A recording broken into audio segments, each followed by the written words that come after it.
Good morning विद्यार्थी मित्रों, welcome back once again. तो આજથી આપણે 12 સાયન્સ નો સિલેબસ સ્ટાર્ટ કરશું, જેમાં આજે આપણે જે ચેપ્ટર સ્ટાર્ટ કરવાના છીએ એના બે મુખ્ય ભાગ છે અને પ્રકાશશાસ્ત્ર ટાઇટલ છે એનું પ્રકાશશાસ્ત્ર, પણ એ બે પ્રકારના આવે। તો પ્રકાશશાસ્ત્રની જો હું તમને પહેલા વાત કરું, થોડી બેઝિક ઇન્ફોર્મેશન જોઈએ આપણે, बराबर, जेने कहेवामां आवे ऑप्टिक्स। बराबर, खास ध्यान आपजो એટલે તમને બધાને ખબર પડે કે બેમાં તફાવત શું છે। પ્રકાશશાસ્ત્રની મુખ્ય બે બ્રાન્ચ આવે, એમાંથી એક બ્રાન્ચ ને કહેવામાં આવે કિરણ પ્રકાશશાસ્ત્ર, બરાબર, જેને ઇંગ્લિશમાં કહેવાય રે ઓપ્ટિક્સ। અને બીજી બ્રાન્ચ આવે એને કહેવામાં આવે વેવ ઓપ્ટિક્સ, જેને આપણે કહીશું તરંગ પ્રકાશ શાસ્ત્ર। જ્યાં સુધી સવાલ રે ઓપ્ટિક્સ નો છે ત્યાં સુધી તમે જે આમાં ઘટનાઓ જોવાના છો એ ઘટનાઓમાં યાદ કરાવો તમને। એક ઘટના આવે વક્રીભવન, પછી આવે પરાવર્તન, બરાબર, આ બે મુખ્ય છે। અને એ સિવાય આમાં તમે જે અભ્યાસ કરવાના છો એ હશે અરીસો, લેન્સ, પ્રિઝમ, માઇક્રોસ્કોપ, ટેલિસ્કોપ, बराबर, जे तमे आम थोड़ું થોડું સાંભળ્યું હોય, 9મા ધોરણમાં જોઈ ગયા હોય, 10મા ધોરણમાં થોડું ઘણું ભણી ગયા હોય, એ બધી વાત આમાં આવશે। બરાબર, આ આખી અલગ બ્રાન્ચ છે। બરાબર, આમાં શું આવે ખાલી અત્યારે આપણે ચર્ચા કરી લઈએ, પછી આપણે ડિટેલમાં ભણશું। આ નવું ચેપ્ટર છે, અત્યારે આપણે આ સ્ટાર્ટ કરવાના છીએ, પણ આમાં ને આમાં એક ફરક છે। તમને એમ સવાલ વાંચીને તમને એમ થાય કે આ ઓપ્ટિક્સ છે કે સર ઓપ્ટિક્સ એટલે બધું સરખું જ નહીં, ના। ઓપ્ટિક્સના બે અલગ અલગ બ્રાન્ચ આવે, એકને કહેવાય રે ઓપ્ટિક્સ, બીજાને કહેવાય વેવ ઓપ્ટિક્સ। બે અલગ અલગ બ્રાન્ચ કહેવાય, બંને ફિઝિક્સની અલગ અલગ બ્રાન્ચ છે। એમાંથી અત્યારે આપણે આની વાત કરવાની છે। સવાલ તરંગ પ્રકાશશાસ્ત્રનો છે, તો આમાં જે ઘટનાઓ આવે ને એમાંથી એક ઘટનાનું નામ છે વ્યતિકરણ, બરાબર, જેને ઇન્ટરફિયરન્સ કહેવામાં આવે, બરાબર। બીજી ઘટના આવે, તમે એને કહેશો વિવર્તન, જેને ઇંગ્લિશમાં કહેવામાં આવે ડિફ્રેક્શન,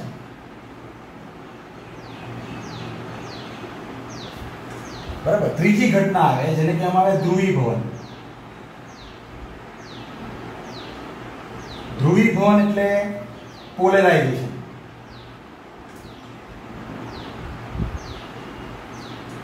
બરાબર, એની ચર્ચા આપણે ડિટેલમાં કરશું। પણ સવાલ તમારા મગજમાં એવો ઉત્પન્ન થાય કે સર આ બ્રાન્ચમાં ને આ બ્રાન્ચમાં ફરક શું છે, બરાબર, તો ફરક ચોખવટ કરો તમને। આ બ્રાન્ચની જ્યાં સુધી આપણે વાત કરશું એમાં બધી જ વસ્તુઓ, અભ્યાસ થવાવાળી વસ્તુ, અભ્યાસ કરવાની વસ્તુ ના પરિમાણ એટલે કે સાઇઝ, મોટા હશે, બરાબર। તમે સાઇઝની વાત કરો તો જે પ્રકાશની તરંગ લંબાઈ આવે ને એની કમ્પેરિઝનમાં વસ્તુની સાઇઝ વધુ હશે, બરાબર। એક્ઝામ્પલ તરીકે હું તમને એમ કહું કે અરીસો છે, લેન્સ છે, એક પિન લઈ લો, જેનો આપણે અભ્યાસ કરવાના છે, એ બધી વસ્તુ મોટી હશે, એટલે વેવલેન્થની સાથે કમ્પેરિઝન કરો ને તો એની સાઇઝ વધારે થશે। જ્યારે આમાં જેનો અભ્યાસ કરવાનો હશે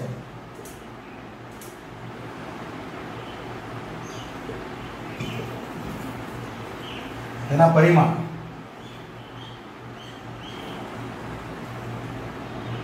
એટલે કે સાઇઝ લગભગ પ્રકાશની તરંગ લંબાઈ જેટલા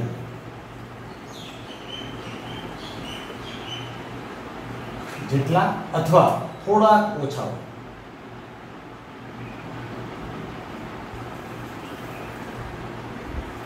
બરાબર. એટલે તમે એમ કહી શકો કે આમાં થવાવાળી બધી ઘટના તમને ક્લિયર દેખાય. કેમ? જો પરાવર્તન તો તમે 10મા ધોરણની અંદર ભણ્યા કે એક પ્લેન મિરર હોય, એની પર પ્રકાશનું કિરણ આપાત થાય, બરાબર, અને પછી એ પરાવર્તન થઈને આગળ જાય. તો પરાવર્તનના નિયમો તમે જાણો છો. આ ઘટના આપણને જોવા મળે. પછી આ ઘટના છે વક્રીકોણ, બરાબર. પેલો સાદો એક્સપેરિમેન્ટ આવતો હતો કે એક ગ્લાસ લેવાનો કાચનો, જેમાં પાણી ભરવાનું, એમાં એક પેન્સિલ ડૂબાડવાની, તો તમને પેન્સિલ બે ટુકડામાં દેખાય, તૂટેલી દેખાય. ક્યાં? બે માધ્યમને જુદા પાડતી સપાટી પાસે. એ બધી ઘટનાઓ તમે જોઈ શકો છો. પ્રિઝમ વિશે વાત કરી શકાય. આમાં 7 કલર અલગ અલગ દેખાય. અરીસો બધાને ખબર છે, બહિર્ગોળ આવે, અંતર્ગોળ આવે, સમતલ અરીસો આવે. લેન્સની વાત કરું, અંતર્ગોળ આવે, બહિર્ગોળ આવે, સમતલ અંતર્ગોળ આવે, સમતલ બહિર્ગોળ આવે, બરાબર, બીજ ચંદ્રાકાર આવે, ઘણા બધા પ્રકારના લેન્સ આવે, માઇક્રોસ્કોપ આવે, પછી ટેલિસ્કોપ આવે. આ બધી વસ્તુઓ જે છે ને તેના સાઇઝ બહુ મોટી હોય, એટલે તમે આના વ્યવહારમાં વાપરી શકો, બરાબર. એટલે આનો વ્યવહારમાં અભ્યાસ થઈ શકે. બહુ અગત્યનું વાક્ય લખું છું, વ્યવહારમાં સરળતાથી જોઈ શકાય એવી બધી ઘટનાઓ આ બ્રાન્ચમાં ડેવલપ થાય. જ્યારે વ્યવહારમાં સરળતાથી ન જોઈ શકાય,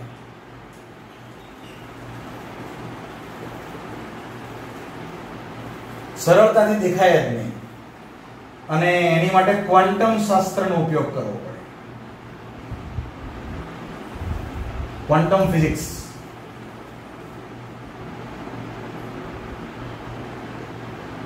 જો તમારે આ બધી ઘટનાઓ જોવી હોય ને, તો એની માટે તમારે ક્વોન્ટમ શાસ્ત્રનો ઉપયોગ કરવો પડે, જે એકદમ સૂક્ષ્મ વસ્તુનું બારીકાઈથી ઓબ્ઝર્વેશન કરવા માટે વપરાતી બ્રાન્ચ છે, બરાબર. એટલે આ બેમાં બહુ મોટો ફરક છે. આ બંને અલગ અલગ ચેપ્ટર છે. આ ચેપ્ટર 9મું છે અને આ ચેપ્ટર 10મું છે. આપણે બંનેને ભણીશું. સ્ટાર્ટ આપણે કિરણ પ્રકાશ શાસ્ત્રથી કરશું, બરાબર. એટલે રે ઓપ્ટિક્સની વાત છે એ આપણે આજે આ ચેપ્ટરમાં સ્ટાર્ટ કરીએ. તો જો વિદ્યાર્થી મિત્રો, હવે આપણે સ્ટાર્ટ કરીએ. ચેપ્ટરનું ટાઇટલ છે, ચેપ્ટર નંબર 9 છે કિરણ પ્રકાશ શાસ્ત્ર, બરાબર. જેને ઇંગ્લિશમાં કહેવામાં આવે રે ઓપ્ટિક્સ, બરાબર. સૌથી પહેલા આમાં આપણે સૌથી અગત્યની બાબતની જરૂર પડે, જેને કહેવામાં આવે પ્રકાશ, એટલે કે લાઇટ. What is light? પ્રકાશ શું છે, બરાબર. એનો પહેલા આપણે અભ્યાસ કરવો. તો આપણી આંખની સંવેદનશીલતા માત્ર અમુક તરંગ લંબાઈના પ્રકાશને જોવાની છે, જેને કહેવામાં આવે દ્રશ્ય વિભાગ, બરાબર. હું ચોખવટ કરું. પ્રકાશ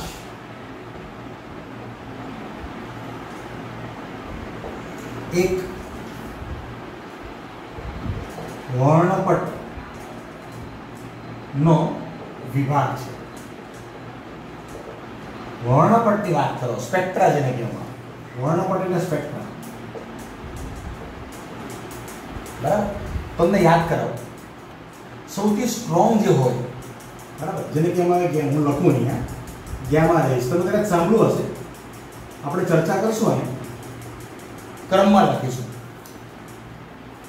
અને ગેમા રેઝ કરતા સૌથી સ્ટ્રોંગ ગેમા રેઝ, બરાબર, જે ખગોળશાસ્ત્રીય ઘટનાઓમાં હોય છે, ગેમા રેઝ. પછી આવે એક્સ રેઝ,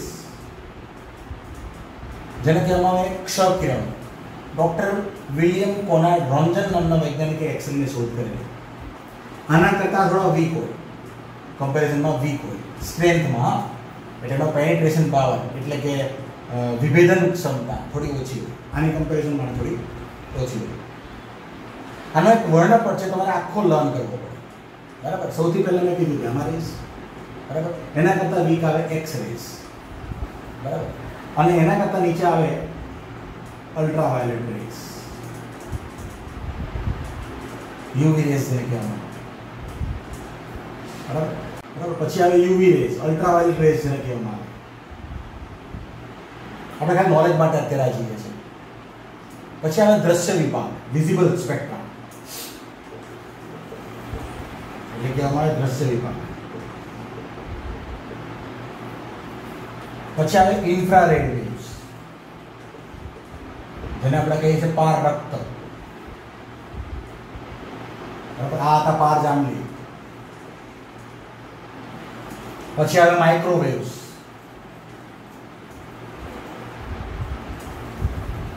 અને એકદમ છેલ્લે આવે રેડિયો વેવ્સ. આ એકચ્યુઅલી એનો ક્રમ છે. બરાબર, જો એમાં આપણે ખાલી આ જ જોઈ શકીએ છીએ. બીજી એક ચોખવટ કરી દઉં તમને. તમે જેમ જેમ ગામા રેસ થી રેડિયો વેવ્સ તરફ જાઓ ને, તેમ તેમ વેવલેન્થ છે ને વધતી જાય. બરાબર, લેફ્ટ થી રાઈટ જાઓ ને તેમ તેમ વેવલેન્થ વધતી જાય. એટલે એની વેવલેન્થ સૌથી ઓછી, લગભગ 10⁻11 મીટરના ક્રમની. અને આની વાત કરો ને તો લગભગ 1 મીટર જેવી. તો તમે સમજી શકો છો કે આ સૌથી ઓછી છે, અને પ્રમાણમાં જોવા જાવ તો આના કરતાં બહુ જ વધારે છે. બરાબર, પણ મનુષ્યની આંખ માત્ર દ્રશ્ય વિભાગ જોવા માટે જ સક્ષમ છે. દ્રશ્ય વિભાગના તરંગો માટે જ સંવેદનશીલ છે. જેની વેવલેન્થ તમે એવું લોઅર સ્ટાન્ડર્ડમાં ભણ્યા હશો, 4000 એંગસ્ટ્રોમ થી 8000 એંગસ્ટ્રોમ લગભગ તરંગ લંબાઈનો જે ગાળો છે, રેન્જ છે. એકચ્યુઅલી આ છે ને તે એવું માની ચાલો કે 3800 થી 380 નેનોમીટરથી લખ્યા. બરાબર, નેનોમીટરમાં લખો છો, આ એંગસ્ટ્રોમમાં હતું. આને બોલો 400 નેનોમીટર, એપ્રોક્સિમેટલી 400 નેનોમીટર, ખરેખર તો 380 જેવું આપે. અને આ આવે લગભગ 760 જેવું. બધી અલગ અલગ બુકમાં અલગ અલગ આવે, પણ આ એપ્રોક્સિમેટ છે. એટલે આ જે રેન્જ છે ને, from 380 nanometer to 760 nanometer we can see rays. જે લાઇટ તમે જોઈ શકો છો, આપણી આંખ જેની માટે સંવેદનશીલ ભગવાને આપણને બનાવીને આપી છે, તે માત્ર આટલી રેન્જ માટે છે. એના સિવાયના કોઈ વેવ્સ આપણને દેખાતા નથી. એટલે આપણને gamma rays, X rays, UV rays, infrared rays, microwaves, radio waves કશું જ દેખાતું નથી. આપણને માત્ર આ જ દેખાય છે. અને આપણે એનો જ અભ્યાસ કરવાના છીએ. આપણે આ ચેપ્ટરમાં જે રેની વાત કરવાના છે, જેની વાત આપણે કરવાના છીએ, પ્રકાશ એટલે શું મેં ડિફાઇન કર્યું. તો જેની સ્પીડ ખૂબ જ તીવ્ર ગતિ થી માધ્યમમાં કે શૂન્ય પ્રકાશ આગળ વધે, અને એની સ્પીડ એપ્રોક્સિમેટલી c બરાબર 2.998 × 10⁸ મીટર પર સેકન્ડ, જેને આપણે આશરે c = 3 × 10⁸ મીટર પર સેકન્ડ લઈએ છીએ. આપણે આટલી સ્પીડ વ્યવહારમાં લઈએ છીએ. બધાને ખબર હશે, કોન્સ્ટન્ટ છે. લાઇટ સ્પીડની વેલ્યુ 3 × 10⁸ મીટર પર સેકન્ડ જેટલી હોય. બરાબર, વ્યવહારનો આંકડો છે, બધાને ખ્યાલ હશે. અને બીજી એક વાત કે આખા ચેપ્ટરમાં આપણે જે લાઇટની વાત કરવાના છે, બરાબર, એને એક તીર વડે દર્શાવશું. કિરણ આ રીતે આગળ વધતું દર્શાવશું.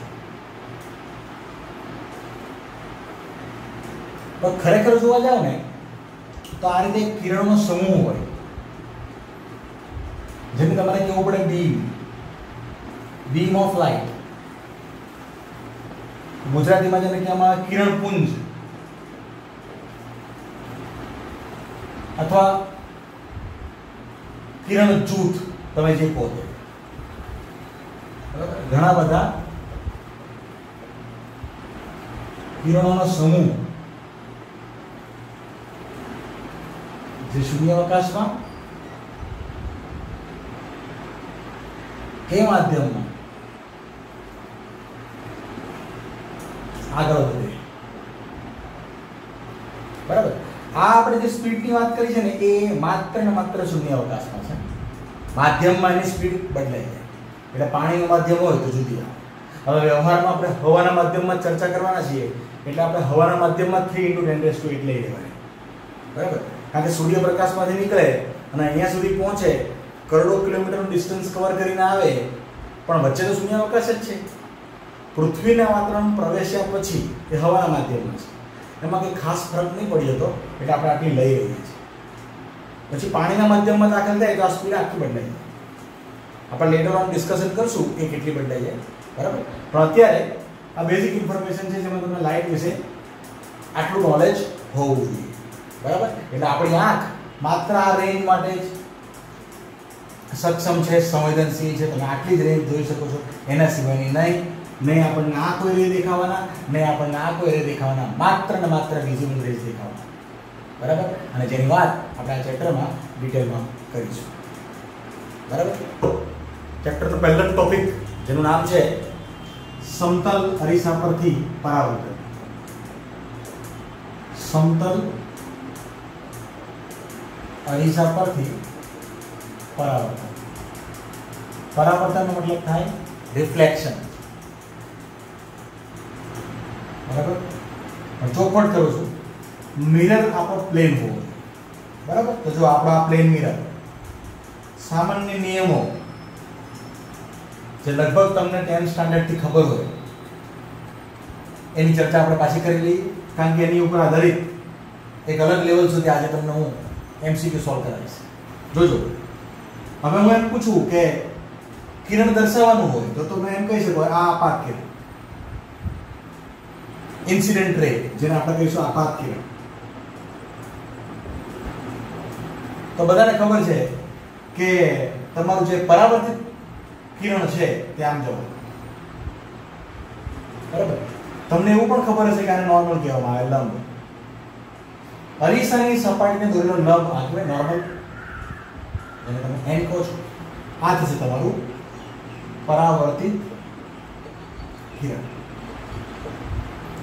એક બેઝિક રૂલ તમને બધાને યાદ હશે કે આને કહેવામાં આવે આપાત કોણ અને આને કહેવામાં આવે પરાવર્તિત કોણ. બરાબર. નિયમો શું છે? પરાવર્તનના બેઝિક નિયમો શું છે? પરાવર્તનના નિયમો. પહેલો નિયમ તો એમ કહે છે કે આપાત કોણ અને પરાવર્તિત કોણનું મૂલ્ય હંમેશા સમાન હોવું જોઈએ. બધાને ખબર હશે. એટલે જો આ 40 ડિગ્રી હોય તો 40 ડિગ્રી હોય, જો આ 50 ડિગ્રી હોય તો 50 ડિગ્રી હોય. બરાબર. જો આ 30 હોય તો 30 હોય. અને બીજું, આપાત કિરણ, પરાવર્તિત કિરણ તથા આપાત કિરણ, પરાવર્તિત કિરણ તથા આ સપાટીને દોરેલો લંબ, સમતલ સપાટી, સમતલ પરાવર્તક સપાટી આપણે સ્પષ્ટતા કરી દઈશું. મેં દોરેલો લંબ એક જ સમતલમાં હોવા જોઈએ.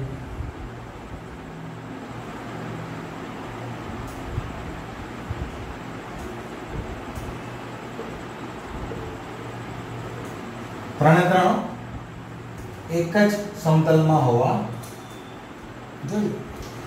બેઝિક રિક્વાયરમેન્ટ આ છે. બરાબર. ચલો, આ તો થઈ પરાવર્તનની વાત. પણ એવું જરૂરી થોડું છે કે દર વખતે આપણી પાસે સમતલ મિરર આ રીતે જોઈએ. હવે એક્ઝામ્પલ તરીકે આપણે એમ કહીએ કે મારી પાસે એક સ્ફેરિકલ મિરર છે. બરાબર. સ્ફેરિકલનો મતલબ થાય ગોળાકાર. ચલો જુઓ, ફોર એક્ઝામ્પલ એક ગોળો છે તો મેં એમ કહું છું આપણે એની અંદરની સપાટીને પરાવર્તક બનાવી દીધી છે. સમજો બરાબર, ધ્યાન કે અંદરની સપાટી પરાવર્તકનો મતલબ સમજો છો ને? એની બહારની સપાટી આખી મિરર કહેવાય. કોટિંગ કરેલું ને અંદરની બાજુ એટલે બહાર સાઈડ તો મિરર કહેવાય. તો હવે આમાં કેમ કરવાનું? જો આનું સેન્ટર અહીંયા છે. બરાબર. તો ચોખવટ કરું તો મેં એમ કહું સર આપાત કિરણ કેમ? તો જો ધારો કે આપણે એમ કહીએ કે આ આપાત કિરણ, બરાબર. તો જો આપાત કિરણ આમ રાખવામાં આવે તો પરાવર્તન થઈને ક્યાં જશે? તમે પહેલા એ વિચારી શકો છો કે પરાવર્તિત કિરણ ક્યાં જશે? સૌથી પહેલી વાત તમે સમજવાની કોશિશ કરજો કે તમે જે આપાત કિરણ આપાત કરી રહ્યા છો એ સપાટીને દોરેલા લંબ સાથેની વાત કરવી પડશે. જો એટલે સૌથી પહેલું તમારે શું કામ કરવાનું? આ સેન્ટરમાંથી પસાર થતો લંબ દોરવાનો. તમારો લંબ હંમેશા સેન્ટરમાંથી પસાર થાય. જો સ્ફેરિકલ સરફેસ લેવામાં આવે તો તમે કહો કે સર આપણે અહીંયા દોરવું હોય તો તમારે અહીંયા દોરવાનો આ રીતે. બરાબર. આ રીતે દોરવું હોય તો અહીંયા પણ આને બી લંબ જ કહેવાય. તમે આ રીતે કોઈ પણ લંબ દોરી શકો છો. પણ આપણે હવે એમ કહેવું પડે કે આ આપાત કોણ. બરાબર. તો એ હિસાબે તમે કહો કે સર પરાવર્તિત કોણ ક્યાં આવશે? તો આમ આવશે. પરાવર્તન થઈને આમ આવશે અને પછી આમ જશે. તો જો આ બંને ખૂણા આપાત કોણ અને પરાવર્તિત કોણ અને આ દોરેલો લંબ ત્રણે ત્રણ એક જ સમતલમાં કહેવાય. બરાબર. તો આ કેસમાં શું જુદું છે તે બરાબર ધ્યાન આપજો. ખાસ સૂચના દરેક મિનિટ જોઈને ખબર પડે છે આપણને કે આપાત કોણ અને પરાવર્તિત કોણ હંમેશા સમાન મૂલ્યનો હોવા જોઈએ. હા, હોવા જોઈએ. આપાત કિરણ, પરાવર્તિત કિરણ અને સપાટી પર દોરેલો લંબ ત્રણે ત્રણ એક જ સમતલમાં હોવા જોઈએ. એ બીજો નિયમ છે. તો તમે અહીંયા પણ એ વસ્તુ ફોલો કરો છો. આ આપણું આપાત કોણ I, આ પરાવર્તિત કોણ R, બેનું મૂલ્ય સમાન. આ ત્રણે ત્રણ એક જ સમતલમાં. આ છે નોર્મલ, આ છે ઇન્સિડન્ટ રે, આ છે રિફ્લેક્ટેડ રે અને આ છે તમારો નોર્મલ એટલે કે દોરેલો લંબ. બરાબર. જો પરાવર્તનમાં છે ને જેટલું ટેક્સ્ટ બુકમાં છે ને એટલું મર્યાદિત તમારે નથી ભણવું. બરાબર. ઘણા બધા પ્રકારના પ્રશ્નો બને એટલે ઇન જનરલ તમને જે બેઝિક નિયમો ખબર હોવા જોઈએ એ તો હોવા જ જોઈએ. એ સિવાય આપણે પ્રશ્નોની પણ ચર્ચા કરીશું. બરાબર. હવે કોઈ એમ કહે કે સર આપણી પાસે સમતલ મિરર છે.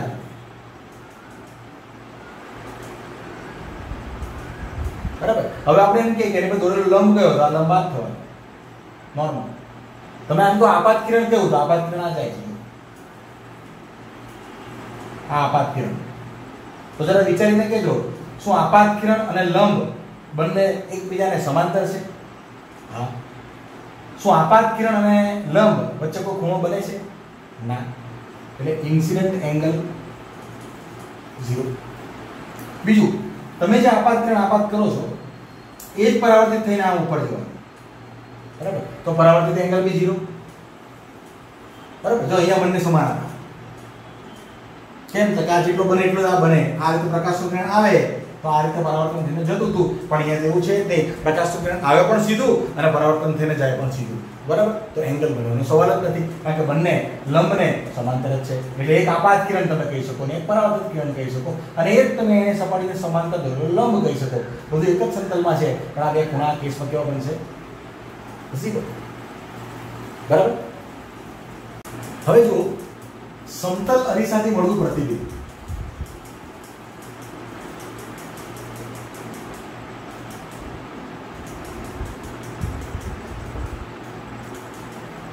બરાબર. સમતલ અરીસો આપણી પાસે એક્ઝામ્પલ તરીકે આ એક સમતલ અરીસો છે. બરાબર. આપણે એમ કહીએ કે અહીંયા એક ઓબ્જેક્ટ છે. બરાબર. અને આ ઓબ્જેક્ટ આ અરીસાથી ધારો કે L જેટલા લંબ અંતરે છે.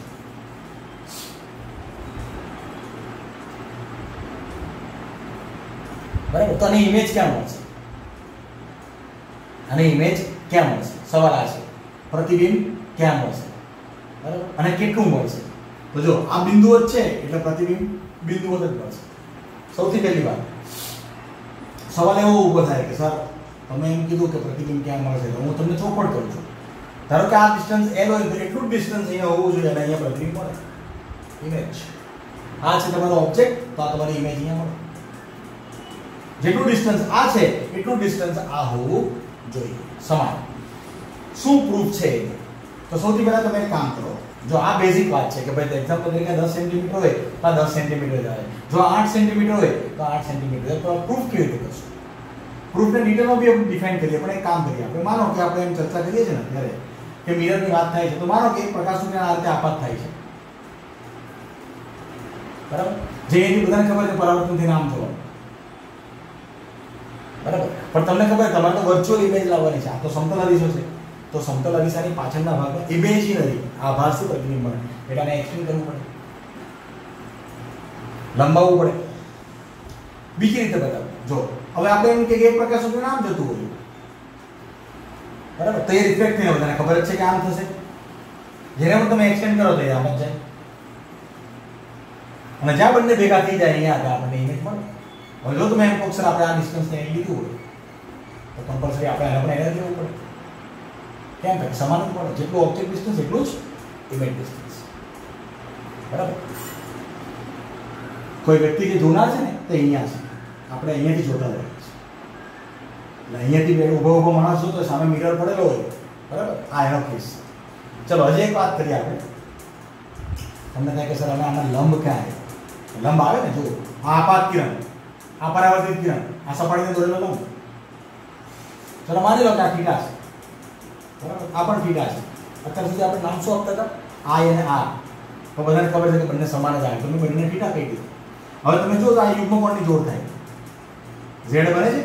એટલે તમે એમ કહો સર આપણે અહીંયા દોરી દઈએ, મારે બી થીટા જો આ થઈ ગયું 90 બરાબર. તો અહીંયાથી ડિફાઇન કરજો તમે. આ આપણે લંબાવેલું છે ને, તો જો આ થીટા હોય તો આ પણ થીટા થશે, અને જો આ થીટા થાય તો તમે અહીંયા પણ દો યુગ્મ કોણની જોડ પર, એટલે આ પણ થીટા થાય બરાબર. તો આ પણ 90 થાય. હવે બધા સમજી ગયા છો કે આ બંને સમાન, આ બંને પણ સમાન, એટલે આ બંને ખૂણા પણ સમાન. તો પછી આ ડિસ્ટન્સ અને આ ડિસ્ટન્સ બટ ઓફ ધેર છે ઇક્વલ બરાબર. સીધી સમજ પડી જાય. એટલે તમે એમ કહી શકો કે ભાઈ અરીસાથી જેટલું ઓબ્જેક્ટ દૂર એટલો જ અરીસાથી ઇમેજ દૂર, પણ લંબ હોય તો લંબ ડિસ્ટન્સની વાત કરું છું બરાબર. એટલે અસમતલ અરીસાથી મળતું પ્રતિબિંબ, એટલે નિયમ કહી દઈએ આપણે, અરીસાની થી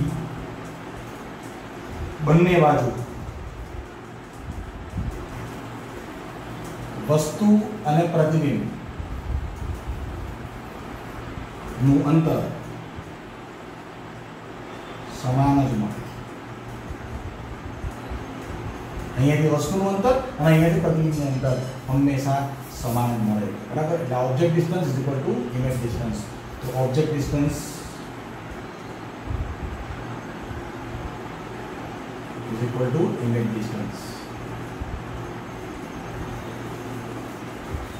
અહીંયા એવો કેસ હતો કે આપણે બંનેને L લીધેલા હતા, આપણે બંનેમાં L લખી દીધું, I L equal to L બરાબર. કે અલગ આવવાનો કોઈ ચાન્સ નથી બરાબર. જે ડિસ્ટન્સની આપણે વાત કરતા હતા ત્યાં ડિસ્ટન્સ. આ તો વાત થઈ ગઈ સાદા નીકળી. હવે કોઈ એમ કહે કે સર હવે જો બીજો કિસ્સો ધ્યાન આપજો. આપણે મિરર તો લઈએ પણ મિરર આ રીતે લઈએ.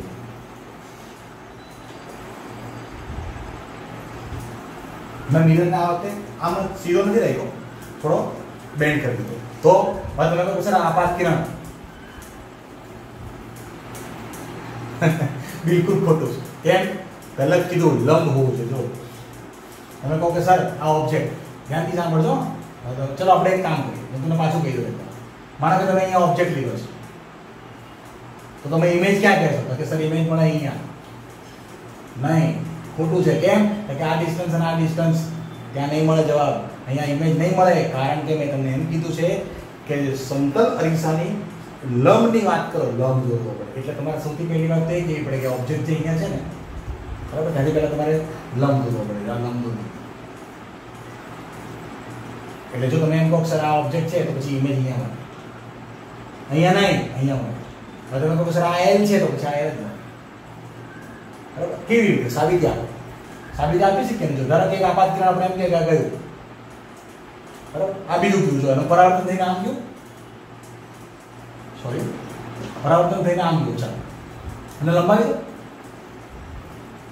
બરાબર. બીજો એક પ્રકાશ કિરણ આમ બીજું, જેને પરાવર્તન થઈને આમ જોવું જ પડે, એવી લંબાવી દો.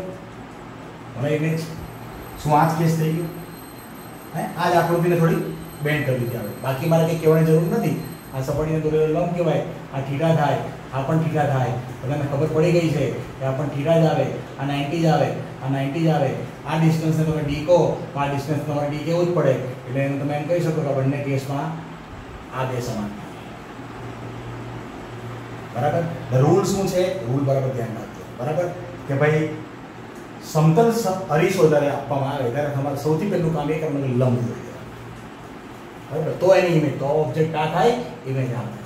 આ બધા પણ એક પ્રકારના પ્રશ્નો જ છે.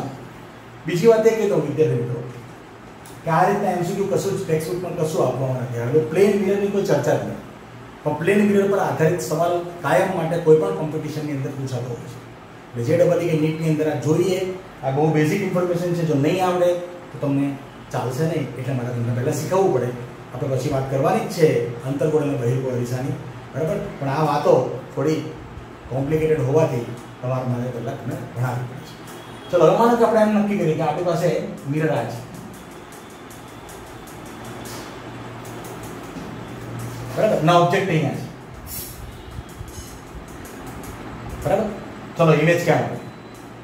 વિડીયોને પોઝ કરીને પ્રામાણિકપણે બિલકુલ ઓનેસ્ટીથી ત્યાં સોલ્વ કરો. 1 મિનિટમાં તમારો જવાબ આવવો જોઈએ. ઓબ્જેક્ટ અહીંયા છે, બરાબર, અને તમારે એની ઇમેજ મેળવવાની છે. જો મિરર આટલો ટૂંકો આપું, બસ ચાલો. સવાલ તમને એવો ઉપર એક્સર, અહીંયા તો મિરર આટલો બધો મોટો હતો એટલે અહીંયાથી લંબ દોરી શકતા હતા. અહીંયા ઓબ્જેક્ટ હતું, મિરર અહીંયા, ઓબ્જેક્ટ અહીંયા, અને લંબ દોરી શકાતો હતો કારણ કે મિરરની સાઇઝ મોટી હતી. મિરર તો અહીંયા પતી જાય છે, તો ઓબ્જેક્ટ તો અહીંયા પડેલો છે, તો વિચારો સોલ્વ કરી શકો છો. પોઝ કરીને જો તમે સોલ્વ કર્યું હોય, બરાબર, હું એમ વિચારી લઉં છું તમે બધા પ્રામાણિકપણે સોલ્વ કર્યું. હવે જોયું, આને લંબાવી દો. એક કામ કરો, સૌથી પહેલું મિરર ધારો કે આટલો લાંબો છે, જરૂર નહીં પડે તો બાજુ છેકી નાખશું, બરાબર. સૌથી પહેલી વાત તો કે જો ઓબ્જેક્ટ અહીંયા હોય અને માનો કે આ ડિસ્ટન્સને આપણે ડી કહી દઈએ, બરાબર, તો બધાને ખબર જ છે કે ઇમેજ એની આ બાજુ જ મળે અને પણ સેમ ડિસ્ટન્સ જ મળે. અને ઇમેજ કહેવામાં કોઈ વાંધો નથી. જેટલો ઓબ્જેક્ટ એટલી ઇમેજ. તમને ત્યાં કે સર કેવી રીતે વાત કરજો? સારી રીતે આપી. જો આ ઓબ્જેક્ટ છે તો પ્રકાશનું કિરણ, ધારો કે પ્રકાશનું કિરણ આમ ગયું, બરાબર, તો એ રિફ્લેક્ટ થઈને આમ જાય જ, જાય ને, એટલે એને અહીંયા લંબાવવું પડે. જો બરાબર. ચલો, માનો કે એકથી આપણને બહુ સંતોષ ન થયો તો એક કામ કરો, બીજું પ્રકાશનું કિરણ, બીજું એક પ્રકાશનું કિરણ લો, જેને આમ જવા દો, જેને આમ રિફ્લેક્ટ કરાવો, એને બી લંબાવી થઈ ગયું સાબિત. ગમે એટલા પ્રકાશના કિરણો જશે, પરાવર્તન થઈને આમ જશે, જેને તમે રોંગ ડાયરેક્શનમાં લંબાવશો તો તમને ઇમેજ પાસે મળશે. એનો મતલબ એવો થઈ ગયો કે આ માત્ર ને માત્ર આપણી ઇમેજિનેશન હતી. We all should know that always આ ડી અને આ ડી બે સમાન થવું જોઈએ. એટલે કે સમતલ અરીસાથી બંને બાજુના અંતર ઓબ્જેક્ટ અને ઇમેજના સમાન જ આવે. જો આ બંને ડી ડી છે, તમારી વાત કમ્પ્લીટલી સાચી છે, બરાબર. એટલે તમને આકૃતિ આના જેવી નહીં દેખાશે. બધી જગ્યાએ ડબલ્યુ ની શોધ્યા કરતા, અમુક લોકો ડબલ જ શોધ્યા કરે, બરાબર. અહીંયા જોવું, અહીંયા ડબલ્યુ નથી બનતો, બરાબર. એટલે રેમમાં ન રહેતા આકૃતિ બદલાઈ શકે છે, સિચ્યુએશન ચેન્જ થઈ શકે છે, બરાબર. એટલે તમારે જે પ્રમાણે કેસ આવે એ પ્રમાણે તમારે ચેક કરવું, બરાબર. જો વિદ્યાર્થી મિત્રો, એક મોસ્ટ આઈએમપી સવાલ, એક એમસીક્યુ છે. જોજો,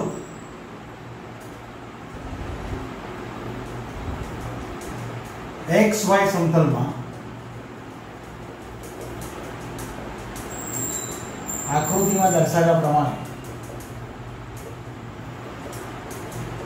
રાખેલા એક સમતલ અરીસા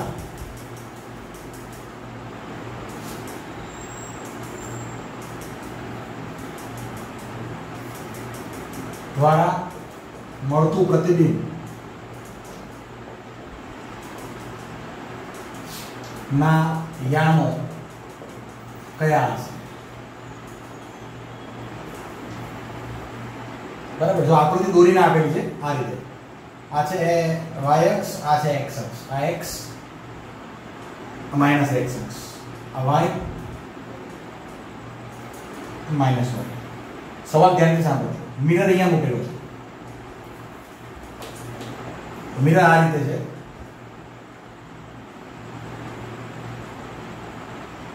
બરાબર. આ 45 ડિગ્રીનો એંગલ છે, 45 અંશનો ખૂણો. અને ચોખવટ કરું છું, ઓબ્જેક્ટ અહીંયા આપેલો છે, બરાબર. ઓબ્જેક્ટ છે 2 સેન્ટીમીટર દૂર, આ ડિસ્ટન્સ 2 સેન્ટીમીટર. તો સવાલ એવો છે કે ઇમેજ ક્યાં મળશે, એટલે ઇમેજના યામ કયા કયા છે, બરાબર. તમને ઓપ્શન આવા આપેલા છે. ઓપ્શન 1 છે √2 0, બીજું છે 0√2, ત્રીજું છે 0 - 2, ચોથું છે -2 0.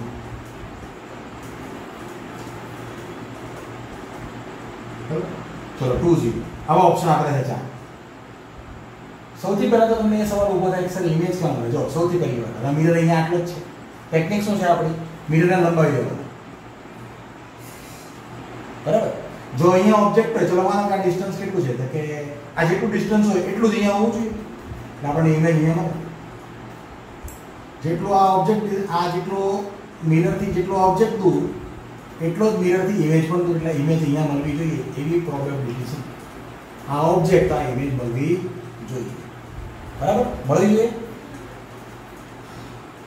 જે આપણો બેસિક સિદ્ધાંત છે. તમે એમ કહી શકો સર આ પણ ડિસ્ટન્સ દીધી. બરાબર. હવે જો બધાને એવી ખબર પડે છે કે જો આ 45 ડિગ્રીનો એંગલ હોય હે તો આ 45 ડિગ્રી થાય, અને જો આ 45 ડિગ્રી હોય આ બે કયા કોણની જોડ? અભિકોણની જોડ. હવે આ જો 45 છે તો આ બી 45 જ છે. કેમ? તો કે આ બંને પરસ્પર લંબ છે એટલે આ પણ 45. બરાબર, એટલે આ પણ 45. તમારે કહેવાની જરૂર છે આ 90 છે, આ પણ 45 અને આ પણ 45. બરાબર. જો આ બી 45 ને આ પણ 45 ને જો આ 2 સેન્ટીમીટર તો આ પણ 45 અને આ પણ 45 તો આ પણ 2 સેન્ટીમીટર થાય. અને જે ત્રિકોણની હું વાત કરું છું, ત્રિકોણ પર ધ્યાન આપજો. આખો ત્રિકોણ જોજો. બરાબર, આ બંને ડિગ્રી પણ 45 ડિગ્રી આવે ને, તો ઓબ્જેક્ટ અને ઇમેજ વચ્ચેનું જે ટોટલ ડિસ્ટન્સ છે એ OI થશે. જો આ 2 સેન્ટીમીટર ના 2 સેન્ટીમીટર પાયથાગોરસ પ્રમાણે તમે ચર્ચા કરો, જો આપણી પાસે આકૃતિ બને છે આ 2 સેન્ટીમીટર 2 સેન્ટીમીટર, તમારે કહેવાની જરૂર છે આ શું આવશે? 2√2. બરાબર છે. આ ઓબ્જેક્ટ છે, આ ઇમેજ છે. ચેક કરો અહીંયા, આ ઓબ્જેક્ટ છે, આ ઇમેજ છે. આ 2 સેન્ટીમીટર આ પણ 2 સેન્ટીમીટર ને આપણે આ શોધવું હોય તમને એવી ખબર પડે છે કે હા આ 2√2 આવે. એનો મતલબ એવો થાય કે કેમ 2√2 આવશે? જો તો 45 ડિગ્રી છે, તમે cos થી શોધી નાખો ને તો પણ ચાલશે. cos 45 બરાબર પાછળની બાજુના છેદમાં કર્ણ. તમે cos થી શોધી નાખો, cos 45 બરાબર પાછળની બાજુના છેદમાં કર્ણ. એ રીતે શોધો કે ગમે તે રીતે શોધો, તમને એટલી ખબર પડી ગઈ કે જો આ બંને ટ્રાયેંગલો બંને બાજુ સમાન હોય તો આ 2 સેન્ટીમીટર હોય તો આ 2 સેન્ટીમીટર જ આવે. એનો મતલબ એવો કે ઇમેજ અહીંયા મળે છે તો આ જે જગ્યા પર તમને ઇમેજ મળે છે એના યામ શું થવાના? આ કઈ અક્ષ થાય? -y અક્ષ. અહીંયાથી કેટલા અંતરે? ઉગમ બિંદુથી કેટલે નીચે? 2. એટલે એના યામ આવે 0 - 2 કહેવાય. 0 કેમ? કે x અક્ષ પર ઇમેજ મળતી જ નથી. ઇમેજ ક્યાં મળે છે? ઋણ y અક્ષ પર. અચ્છા, ઉગમ બિંદુથી કેટલે દૂર?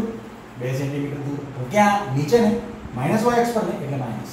એટલે યામ 0 - 2 આવે એટલે આપણો ઓપ્શન બરાબર.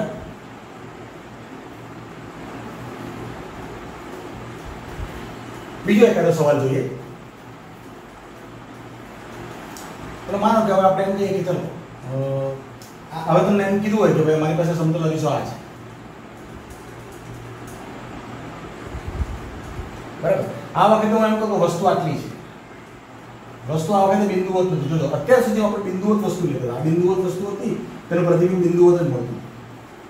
બરાબર. હવે વસ્તુ આટલી છે એટલે એનું પ્રતિબિંબ એટલું જ મળવું જોઈએ. અચ્છા, બીજી એક વાત, રૂલ શું છે? નિયમ સિમ્પલ છે, નિયમ નહીં બદલતા.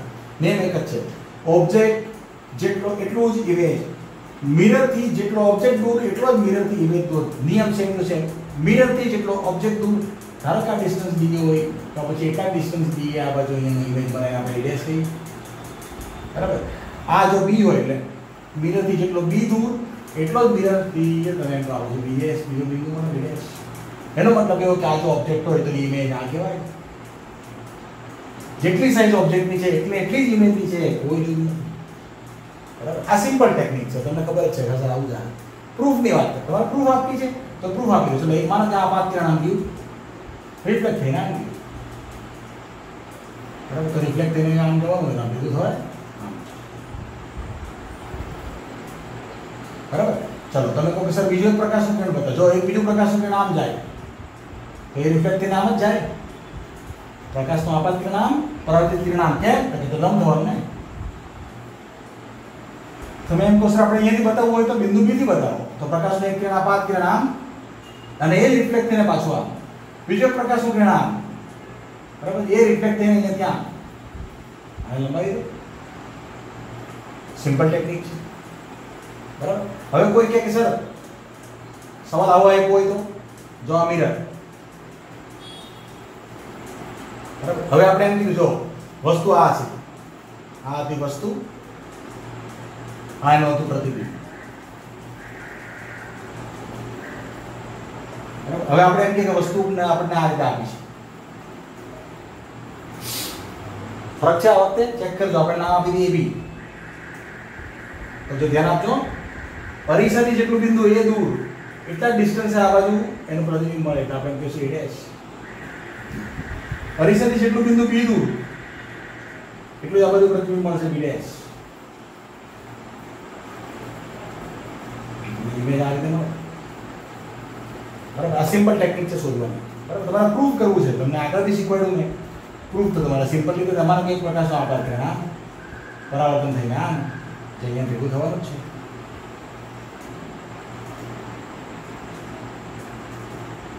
પ્રકાશનો એક કિરણ તમે એમ કહો, એક તો સીધું જ જવાનું અને સીધું જ પાછું આવવાનું.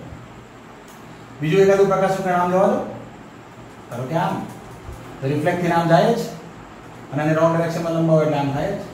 પ્રકાશનું એક કિરણ આપાત કિરણ આમ, પરાવર્તિત કિરણ આમ જ, બરાબર. આ બધા પ્રકારના એમસીક્યુ જે છે એ ઇમેજ મેળવવાના દાખલાઓ છે, બરાબર. તો વિદ્યાર્થી મિત્રો, આજે મેં તમને સમતલ અરીસાની કેટલીક બેઝિક ટેકનિકો શીખવી છે. આવતીકાલના લેક્ચરમાં પણ આપણે સમતલ અરીસામાં થોડા ટફ ન્યુમેરિકલ પર જઈશું, બરાબર. એક સ્ટેજ આગળ વધશું સમતલ અરીસામાં, બરાબર. એટલે થોડા ક્લોક પ્રોબ્લેમ સાથે અને બીજા 2-4 એક્સ્ટ્રા ન્યુમેરિકલ સાથે આવતીકાલના લેક્ચરમાં ફરીથી મળીશું. Until then, take care and goodbye. And thank you so much for watching the video. And please don't forget to hit the like button.